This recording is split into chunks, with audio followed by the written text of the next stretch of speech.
Guys हामी चाहिँ हिँडिसकेका छौँ 3 जना है लाइसेन्स बनाउनलाई। ओकिनावामा चाहिँ अब स्कुटर बिना चाहिँ काम पाउन एकदम गाह्रो छ अरे। अनि जहाँ काम खोजे पनि अनि स्कुटर चाहिँ छैन भने काम पाउन गाह्रो छ।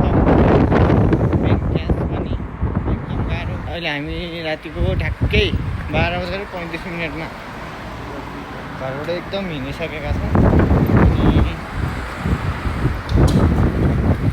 अब के भन्नु साथी, दुःख गर्नु परिहाल्यो है।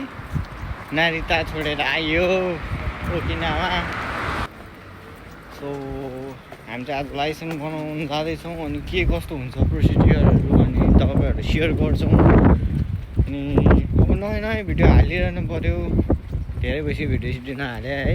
टिकटक नचलाउने धेरै भइसक्यो कामको व्यस्तताले गर्दा। अनि आज चाहिँ खत्रै हिँड्नेवाला छौँ हामी।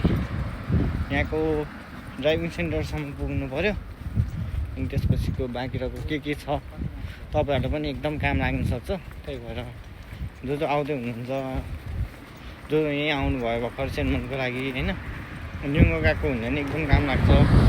सो लास्टसम्म हेरिदिनु होला कस्तो के हुन्छ हाम्रो भ्लग आजको भनौँ मिनी भ्लग।